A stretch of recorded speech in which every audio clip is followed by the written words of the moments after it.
No, I'm good. How are you this morning? Good to see you. Wait a minute, wait a minute. That's what I'm talking about.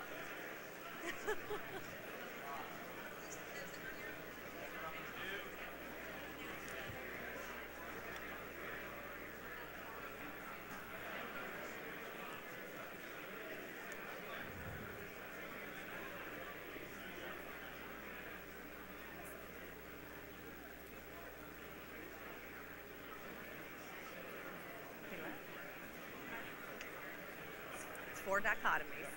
I'm sorry, I'm on it. You are.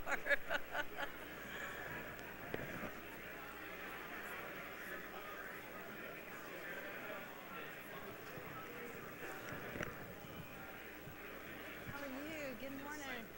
Good to meet you. Oh, very good. Okay, excellent. I'll look forward to that. Yeah, thank you.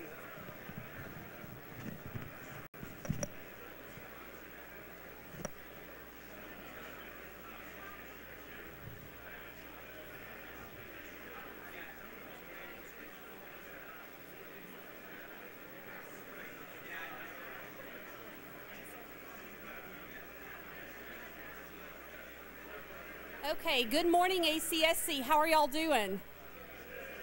Good? All right, did everyone receive a handout as you walked in the door?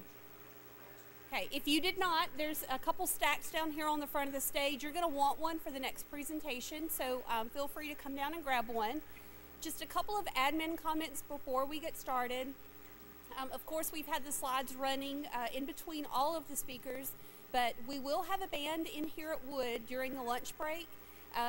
Jason Newcomer and the Wanderers, apparently they are, I haven't heard them before, but they have won Battle of the Bands downtown a couple years in a row, and they volunteered to come in and play for the student body today. So go outside, grab some food truck lunch, and come in into the warmth and be entertained by Jason Newcomer and the Wanderers.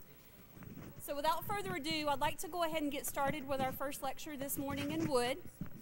It's my great pleasure to bring back to the Wood stage my friend Nicole Pinkham. You might remember her from our very first lecture when we kicked off the leadership curriculum. She came to us and presented MBTI 16 personality types, completely full of energy and is totally living out her passion and purpose by inspiring and equipping leaders. Excuse me. So, without further ado, if I can please welcome Nicole back to the stage. Well, good morning. Happy New Year. Are you so stinking excited about 2018? How many of you are excited about 2018?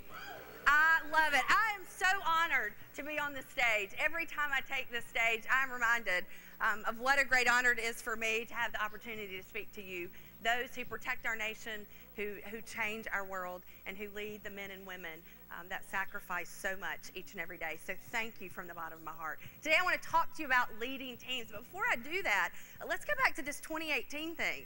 It's a big deal that we just started a brand new year.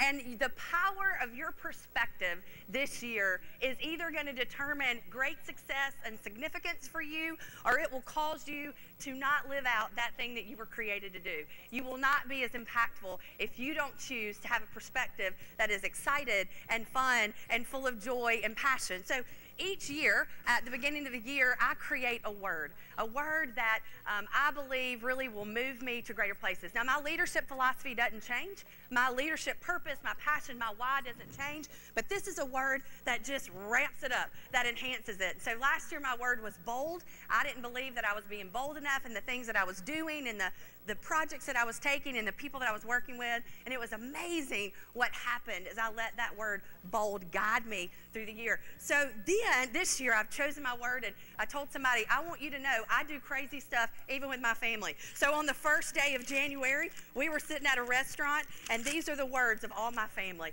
Now, I'm an ENFP preference. Do you know this? Does this look like an ENFP kind of thing? Isn't this fabulous? How many of you would love wrinkled up, crushed up paper that's just kind of torn? Anybody excited about that? How many of you this really makes you nervous and you're wanting to run? Okay, fabulous. So honesty is the number one characteristic of a leader, so we're there. But I want to get you to think about a word. Is there a word that you need to guide you through this year? And if you haven't chosen that, it's not too late to do it because we're just at the beginning. And the second thing, I want you to think about the power of your perspective each and every day. How do you choose to start your day? So before my feet hit the ground, I always think in my head, tell me something good. What is something good that is either happened or going to happen or I expect to happen through the day? And it shifts my mind to a place of positive expectation for the new day, the power of perspective. And so you may have noticed this window, but every day when you open up your eyes, you're looking out of the window of your perspective.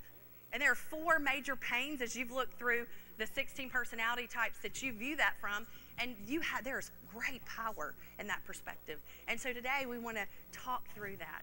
What can you do with your perspective to enhance your leadership capability and capacity so that you can maximize your impact in 2018 as you complete what will be one of the best years of your life, I'm sure, at ACSC, and then head to really impact and empower the leaders of this world. So we need to start that. Look at the person next to you and tell them you are the luckiest, most blessed person in this room. Go ahead and tell them that.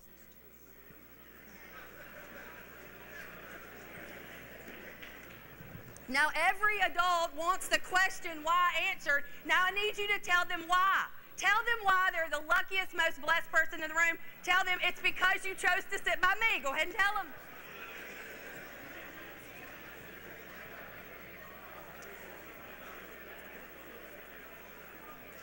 See, the power of your perspective determines the story you tell yourself, and then it helps shape the story that others tell themselves as well. So you really are the luckiest, most blessed person in the room because you chose to sit right there. So what I want to do is I want to take you through today, and I want you to begin to think about the power of your perspective. I want you to think about how your leadership and how the teams that you are currently on, those teams that you've led in the past, and those that you will lead in the future have been impacted by the way that you view life. And we're going to look specifically at the MBTI tool. My goal today is to help you use this tool to maximize your impact as you lead others and to know how to intentionally flex your perspective in a way that causes you to have greater influence as you lead. Because leadership is about relationships. And relationships are hard and messy. And when we understand the power of the perspective that we bring, and we choose to flex our behavior in a way that moves us forward, that's where the real power is. So I want you to think for just a minute about teams. I know many of you have been on teams that have thrived, and they're teams that have excelled and done well, and probably you've been on teams that have not been quite as successful as you had hoped. And so for just a second, I want you to think about what are the necessary traits of an extraordinary team. Because as you take command, as many of you have been in very critical roles in the past as you've led, you've been able to articulate and to create a culture that allowed success to happen on the teams where you were either a leader or a member. But if we can begin to take the traits that are needed and break them down to the core so that as you walk out, you ensure that your perspective aligns with the traits and you know how to flex your behavior in such a way to create that culture, then you will have far more success as you go to your next place of command, your next position. So that person, that is the luckiest person in the room that you've had the opportunity to sit by. I want you to take just a minute, have a conversation with them. What are the necessary traits for an extraordinary team in your perspective? On your mark. One more thing, I didn't say this. It's really helpful if you smile. So I'm just telling you, people that smile, you just want to talk to them. But if you just look like this, nobody wants to talk to you. So if they're going to feel lucky and blessed, just smile at them, say good morning, and then talk to them. On your mark, get set, go.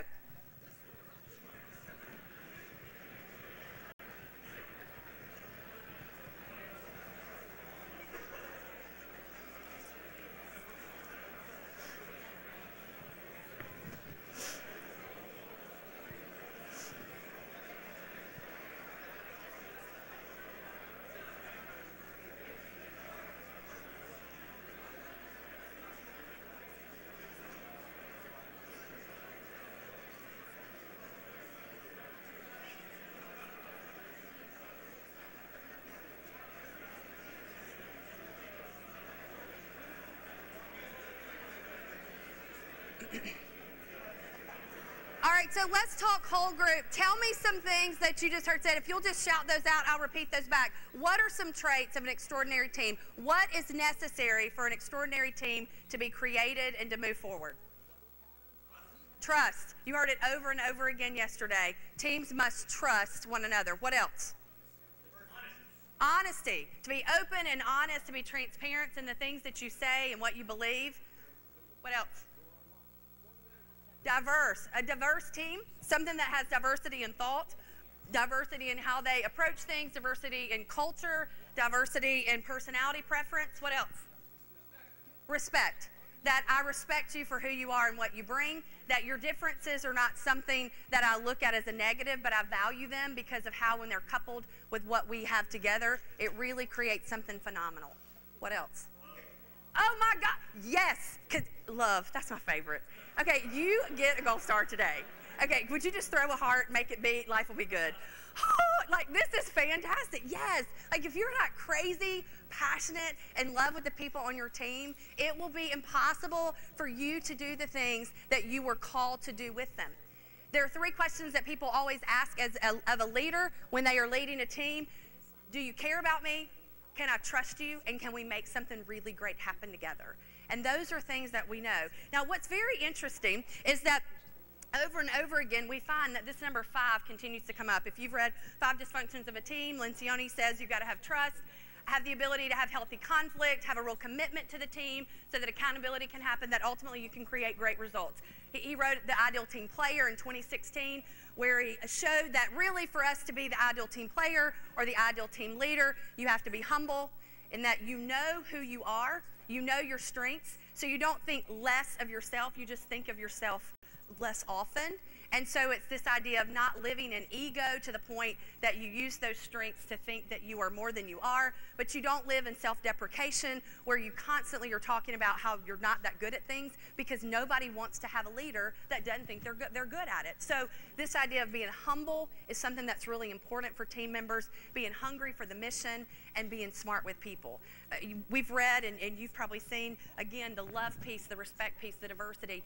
But it was really interesting. In 2012, Google realized that they were spending hundreds and thousands and millions of dollars. They had some of the smartest people in the world as they were looking at the analytics and the patterns of what to do, but they felt like they had not perfectly gotten to what makes an extraordinary team.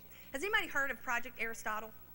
Anybody familiar with that? Okay, fabulous. So if you have anything that I don't say, just shoot it out and we'll just like do this together, okay? So Project Aristotle actually happened because Google was convinced that they were going to be the keys to finding what was the perfect team. So in 2012, they started on this. They spent millions of dollars, and what they found is that they were often operating in fallacies about teams. For example, they said put all the introverts on a team and your team will be more successful. Make sure the team goes out to eat with each other and they have community outside of work and they will be more successful. And what they found as they did the research, they looked at a half a century of academic research. They began to study over 180 teams within Google. They had hundreds of interviews and they found that that just wasn't the case.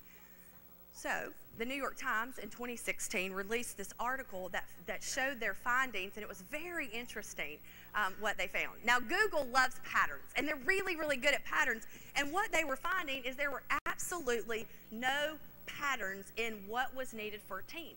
In fact, the patterns that they were finding were actually contradicting one another. So what's worse for Google to have no patterns than is to have too many. And so it just became this really difficult thing. What happened is they began to see that it was team norms that were the most important. It was really about team culture.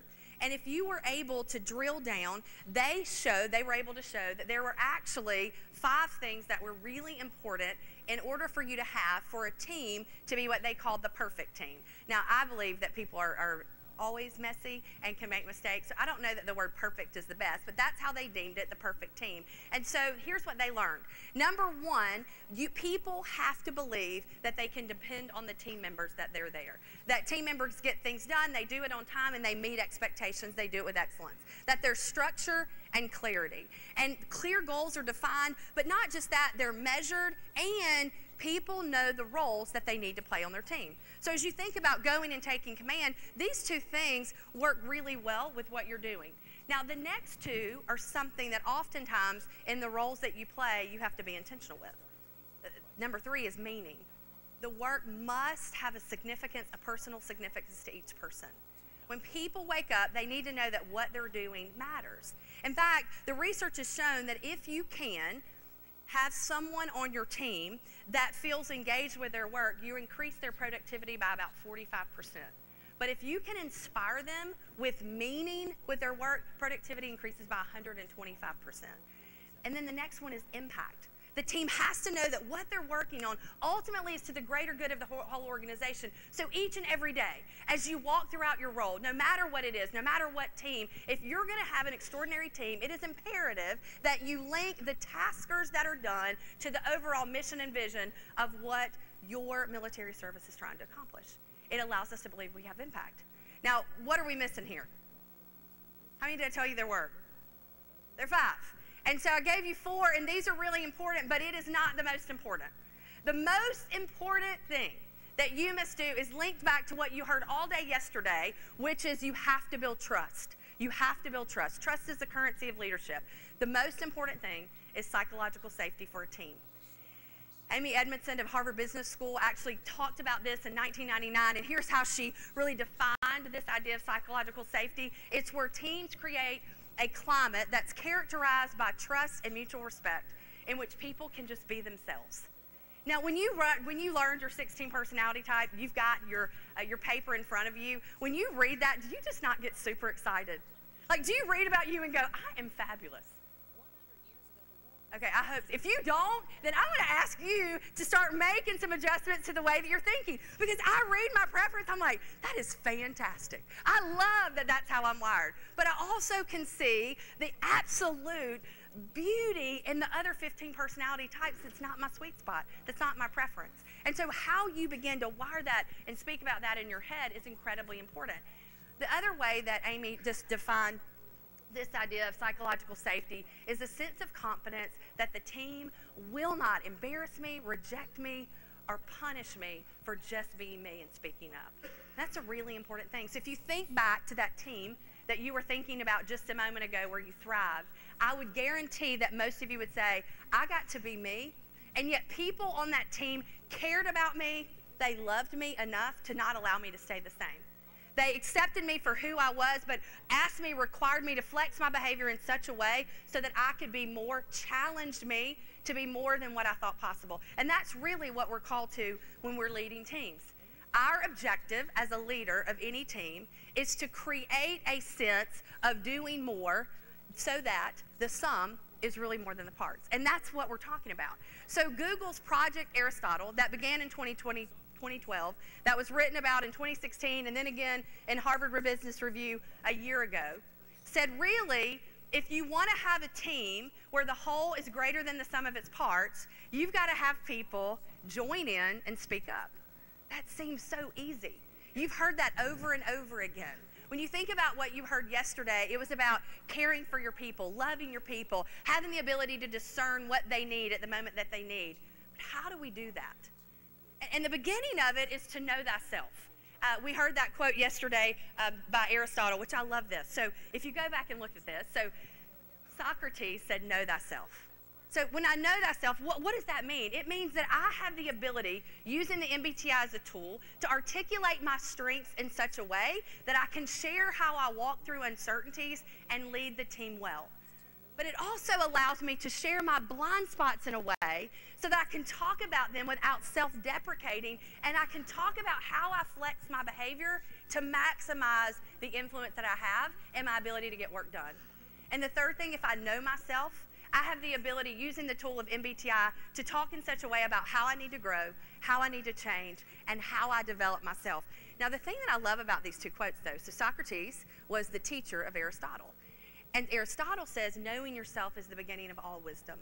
And we can take a nugget from that as team leaders. When we teach and share and train the people that are around us and we're leading them, what we give them should always create space for them to add and give something back that's even bigger and greater. So knowing yourself is fabulous, but understanding that it is the beginning of wisdom allows you to do something that is far more significant. But what we know is we need a framework. So I go back. You said trust and love. We said respect and diversity. How do we do that? It all sounds really good. I mean, let's just go throw some hearts, love on people. We'll say we trust people, but how do we do it? Because you are tasked with doing so many things. Your missions are critical. Your commands are overwhelming. As I looked at the responsibilities that you have as you go and take command, it's not something that most people want to sign up for. Like, yeah, I don't want to spend time with my family. I want to work on Christmas. I don't want to have time for self. You saw that list over and over again. So if we have a framework that allows us to be more effective and productive as we lead teams, it's really helpful. So I need your help. Are y'all with me? Y'all with me? Feeling good? All right, so I'm going to need you to try a little experiment for me. I've got some numbers up here, 1 through 54. So you see the numbers. I'm going to bring them back for just a minute. So what I want to do is I want to give you 30 seconds. And you have 30 seconds to find the numbers 1 through 54. When you're done, just simply raise your hand to let me know that you're finished. You'll notice they're different font sizes, they're different colors, they're different sizes. So I need you to really focus. Now let me go back to 16 personalities really quickly. E's, you might want to talk about this out loud. I'm going to ask you to flex your behavior, hold tight. I's, you're like, this is ridiculous. Why are we doing that? Because I asked you to, so just smile, it'll be fine. And S's are like, why in the world do you have so many details? And N's get a little bit bored with this. So regardless of your personality, I want you to flex for me for just a minute, and I want you to start with 1, and I want you to go to 54, and you're going to have 30 seconds to find them. When you are finished, simply raise your hand and let me know you're done. On your mark, get set, go.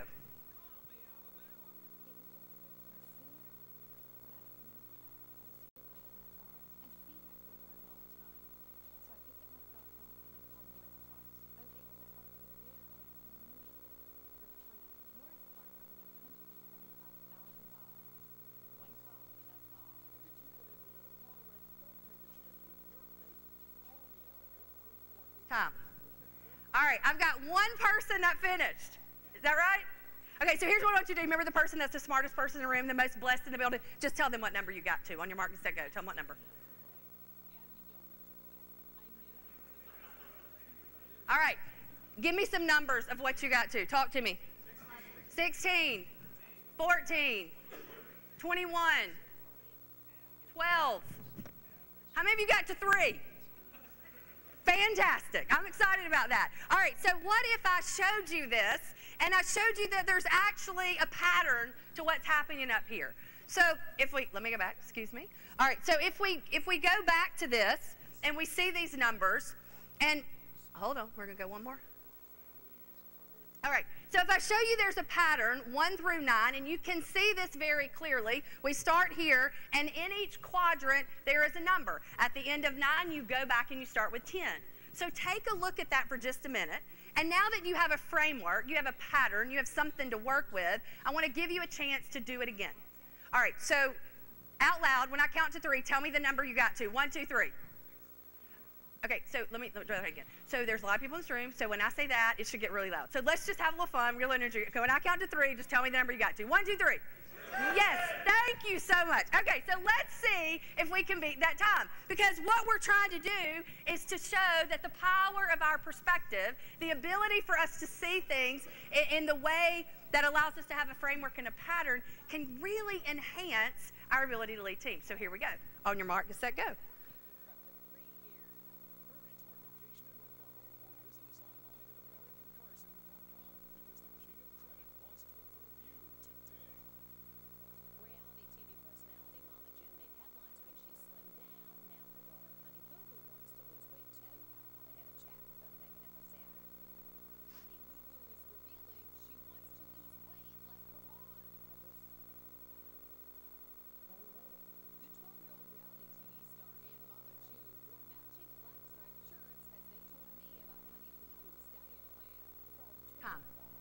I see a lot more hands raised. So how many of you increased and how many of you were able to find?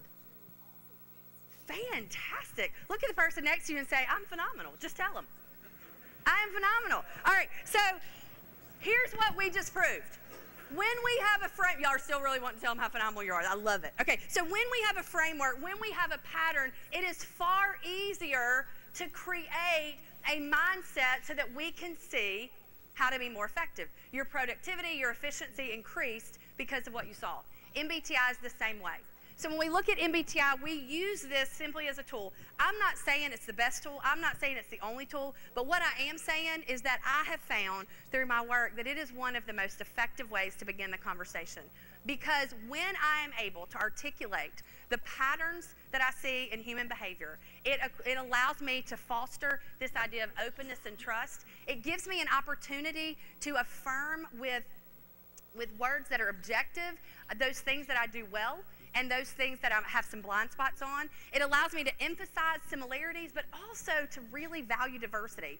It helps me to increase really the things that I do with productivity, because preferences can be aligned with team tasks, and ultimately we can find ways, as General Quast said yesterday, to put the right people at the right jobs at the right time. And MBTI supplies a framework for teams that they can begin to walk through and navigate communication, team culture, leadership, problem solving, conflict, and stress. And if you look at what Google, Project Aristotle, proved was the most important, it was that team culture and the team norms. So your why is really important. Why is this? Why do we have to use this? It's because we can assume that what you believe and what interests you interests me. And so when I was here in August, and I see some familiar faces, and I see some I haven't seen before. So I hope if you know your MBTI, if you don't, you've got that sheet in front of you. You can quickly walk through those. But you found your place, and you see your sweet spot. How many of you do not see the 4 letters that are your preference on the board? Okay, fabulous. So find where you are in that framework, and it really helps you answer the question, who am I?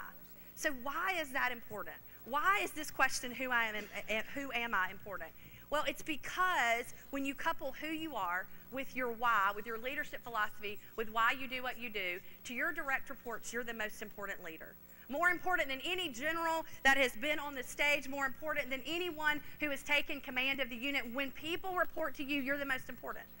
You are more likely than any other leader to influence their desire to stay or to go, the trajectory of their career, their want to be ethical, their ability to perform, their ability to serve, their satisfaction with their job. And again, your why and who you are can increase and inspire people in ways that increases productivity in a way that is exponential to who they are. And your why and who you are can absolutely help your team create a vision and a mission within it that ultimately increases and is able to be a part of that of the whole organization. Our whole theme for this conference has been about uncertainty. And in the moments of chaos and many uncertainties, there are 2 most important things as a leader you have to remember: who you are and why you're here, your leadership philosophy and your purpose, and what are your preferences? What is your perspective in life? What are those 4 preferences, those 4 dichotomies that when you look at the world you see? And it is your ability and your willingness to flex your behavior, the courage to change your behavior, those things that seem comfortable to allow them to be uncomfortable, and that's how you get it. So everybody remembers MBTI. When I was here in August, it was all about you, and today it's not about you at all. It's about your team and what you can do with your team. And I work with leaders all over the country, and they say to me, all right, Nicole, I don't have time to give 16 personality types. I don't have time to do all this. Well, I think you do, because what we just proved is if you have a framework that you can work with your team, it is amazing what can be accomplished in a much faster way when you have the willingness to look and find the patterns in behavior. So there's a gentleman up in Washington right now. He was part of LBD, and he says, you know what? It's changing the way I command. It's changing the way I lead, and it's given me an excitement that I didn't have. He shared the story just a few weeks ago. He said, Nicole, you know, when I left ACSC, I was ready to retire. It was time to get out.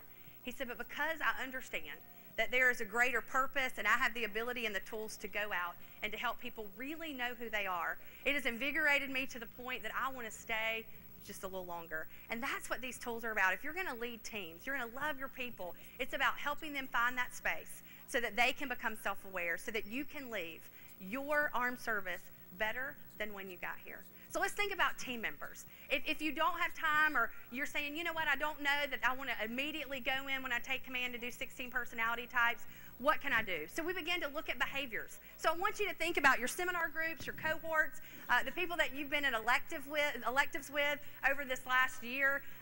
It's pretty easy to identify them just by watching behavior. Those E's seem to use rapid speech. They solve problems by talking them out. They appear to think out loud. They speak with a really loud voice, and the I's are a little bit different. They pause, and they answer questions, and they reflect silently, and they speak with a little bit quieter voice and a little bit fewer words. And the ability to see that is important.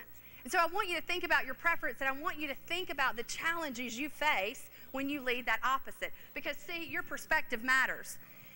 And if I'm not careful as a team leader, as an extroverted preference, if I begin to tell stories about people that are not true as an I preference, I may say things like, they're really just not that engaged. They don't really care about the team. Or if I have an I preference, I may say about the E's, all they want to do is hear themselves talk. They can never come up with a decision. They just talk all the time. And so what we need to do is be very intentional about seeing those things, because this one is important. See, E's and I's, we do both of them, but that Project Aristotle found two very important things about behaviors of teams. If a team is going to be extraordinary, it is imperative that everybody on the team has equal time to talk. It's the craziest thing that they found. Because no matter the makeup of the team, whether they were majority extroverts or majority introverts, when a team was successful, the extroverts flexed themselves and withheld their words, and the introverts flexed out and spoke more often. And if you're going to have an extraordinary team, it is imperative that you ensure that people have equality in the amount of time that they talk. And then the second piece that they found is that in order to have an extraordinary team, it will be imperative for you to be able to use your intuition in order to sense when people feel connected, when their tone of voice says one thing, but their nonverbal expressions say something else. And those are two key factors as a leader. If you're going to lead your teams, you have to be willing to be a part of. Now, some of you do that very naturally, and some of you have to flex a little bit more. So I want you thinking about those two things. The fact that as an E, you've got to pull back a little bit. As an I, you have to push out.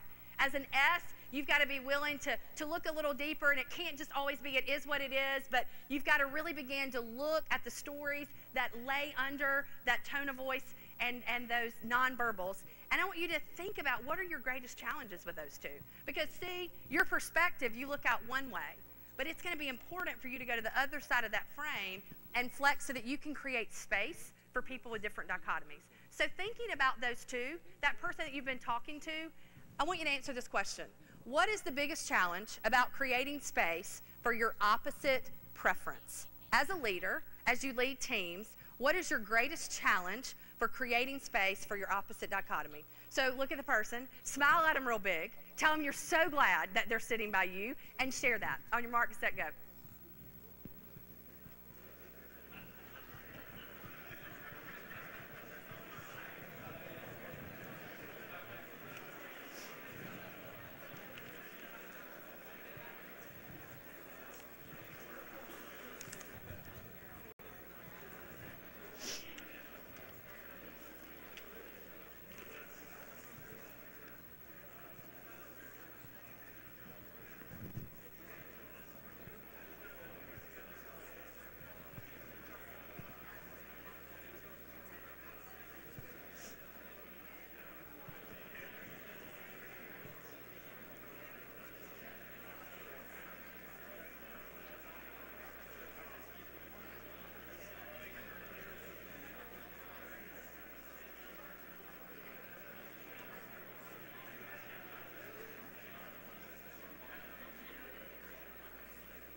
So when we think about this idea of extraordinary behavior, it is our role and responsibility as a team leader to determine how we individualize our preferences so that the power of our perception does not allow us to minimize our influence. And we've talked about trust over and over again, and trust being the currency of leadership. And this S and N is where trust happens. See, those S's need to see it happening. And if I'm trying to determine how do I build trust with people, if I have an S preference, I need to know step-by-step instructions. I need the questions of what and how to be answered. I need you to use precise descriptions and be really interested in the practical. I need you to not go and on about patterns or try to find meaning in every conversation we have. I need conflict to be about what you observe, not about what you think is going on.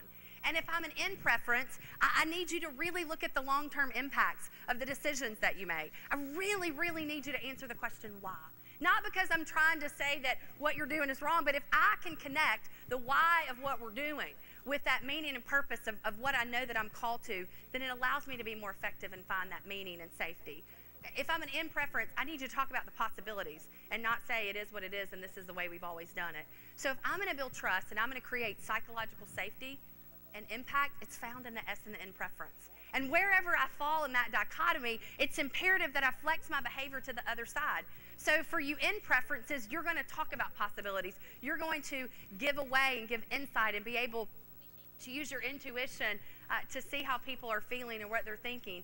But you need to flex to the place where you can really be about the details and that you can be practical and that you can have conversations about what you've observed. This is where psychological safety happens. This is where the magic of teams begins.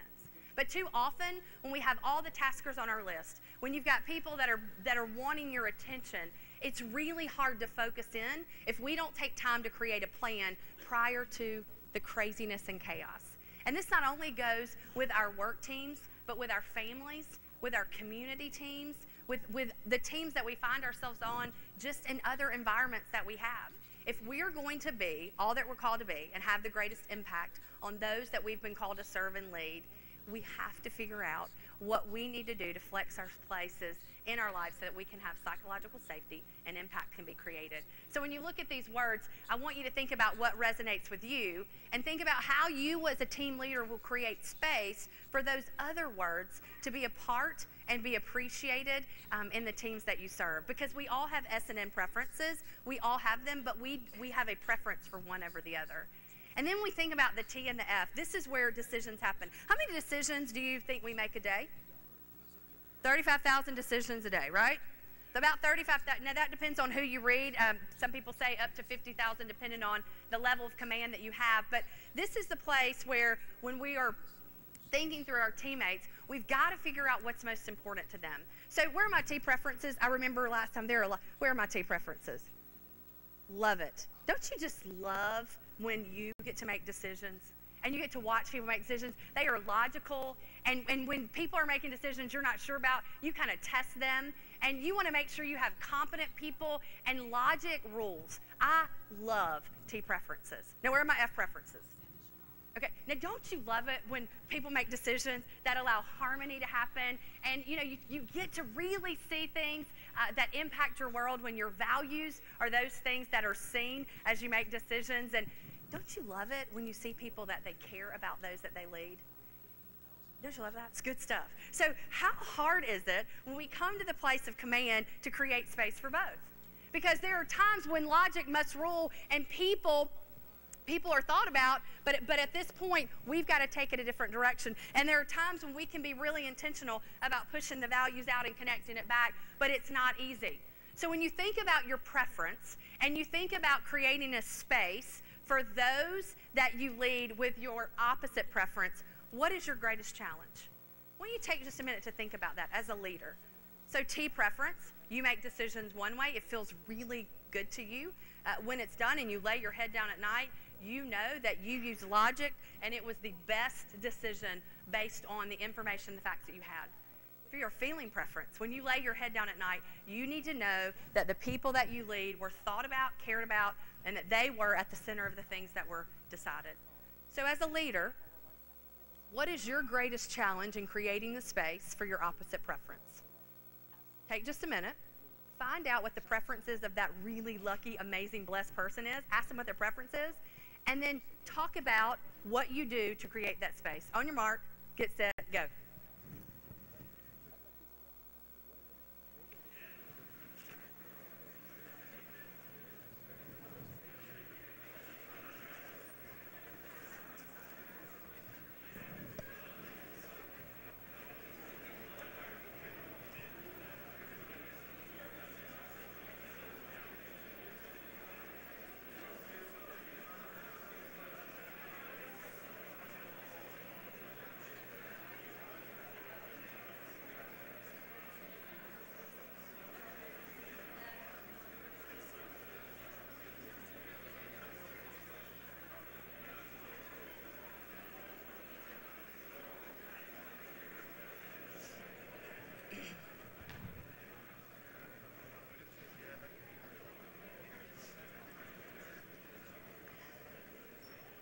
So if you're going to impact those that you lead and allow them to find meaning, and we know that that is a critical cog in the wheel of effective teams, it is imperative that you learn to create that space. Because in how you make decisions, meaning is found.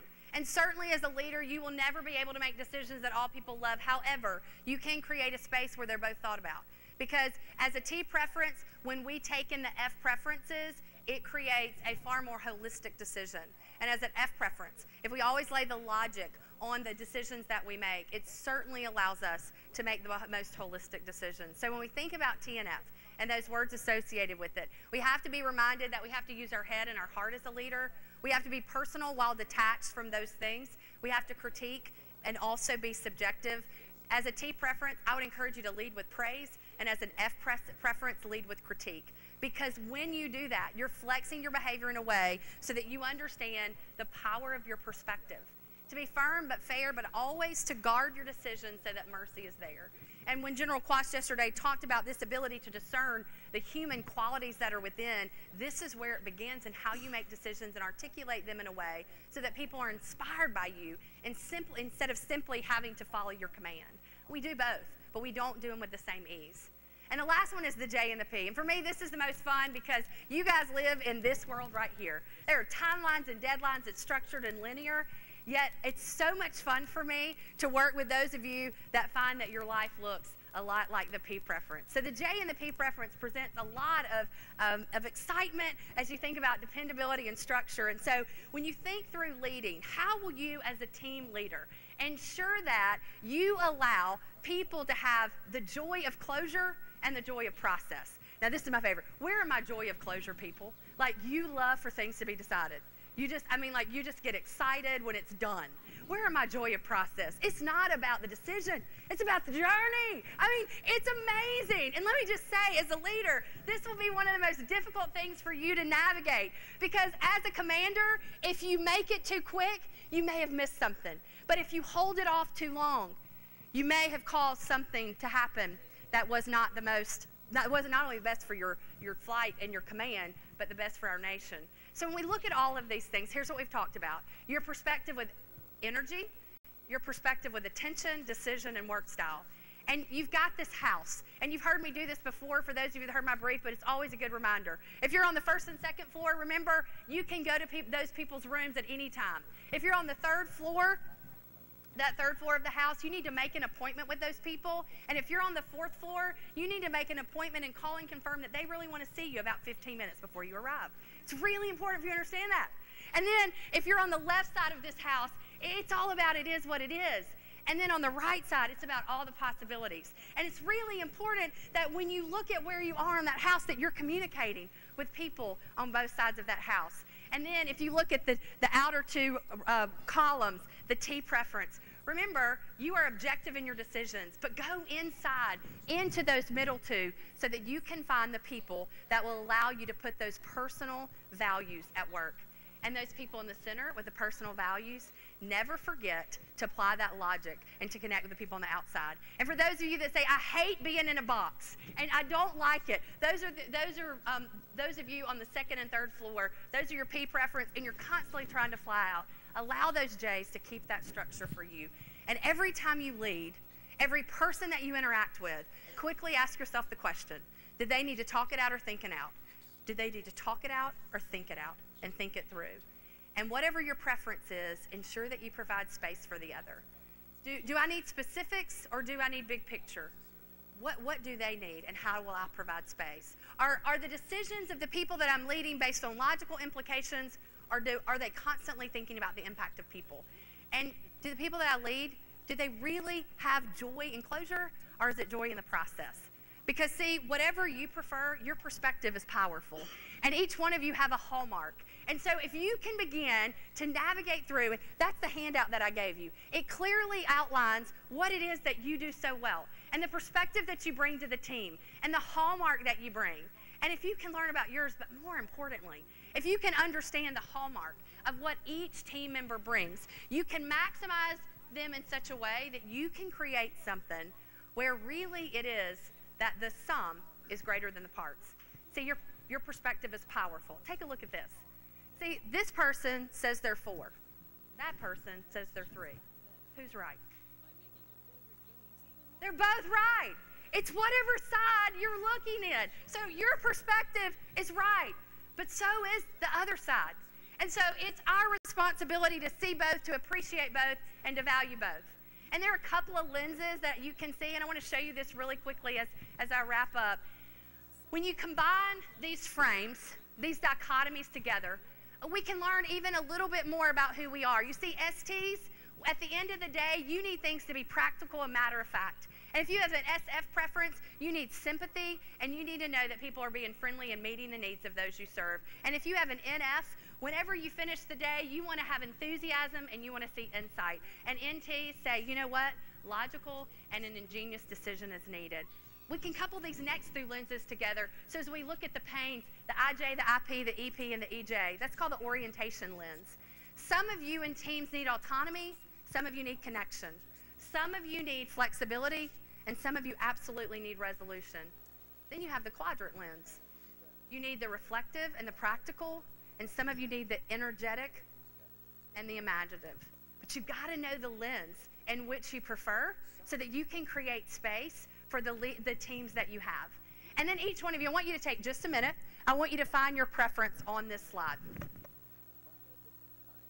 The letter that's bold is what we call your impact letter.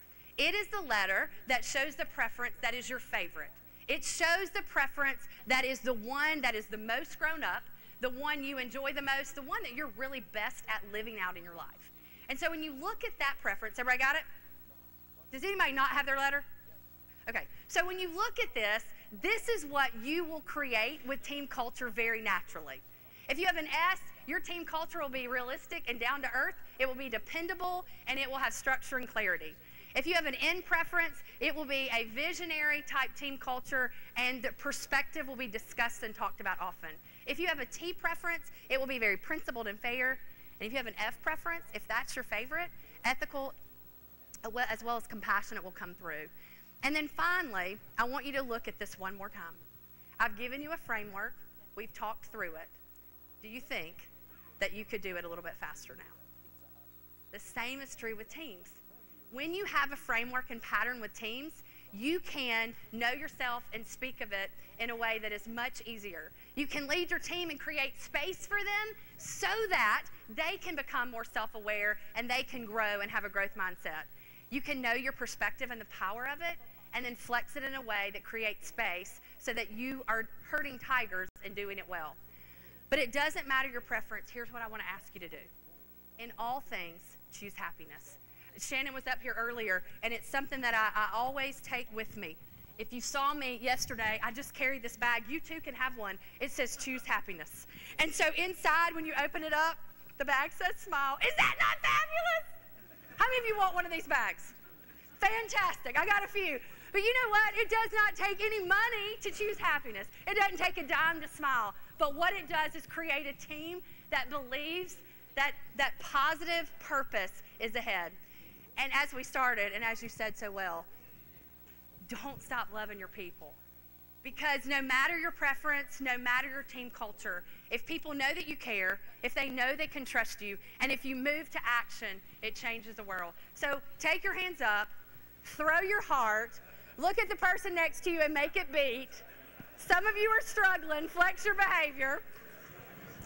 And let me close with this.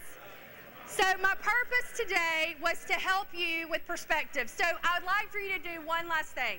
I need you to take your thumb, and I want you to put your thumb out. I want you to close one eye, and I want you to cover me up. So take your thumb, close one eye, and cover me up. My purpose today was to show you the power of perspective. Take your thumb out, cover me up, close your eye. Now change your eye. I hope your perspective is different and that you see a happy, smiling face. Have a great day. Thank you so much. Can I get your attention for 1 second before you leave? I'd like to try to deconflict the WOMAC lab schedule, please, right before you leave. There was a miscommunication, at least with some of you, on the WOMAC labs. There are two separate WOMACs speaking, Jason and Jody, okay? So if you're going to Jason Womack's lab, it is in the next hour, and it's on the first floor at Miss Frick. Okay, the following 2 lectures will be Jason Womack speaking in Polifka, but if you are attending Jody Womack's lab, you will actually miss the lecture. So if you're in that category and need me to show you on paper what I just said, please come up before you head out. But this is regarding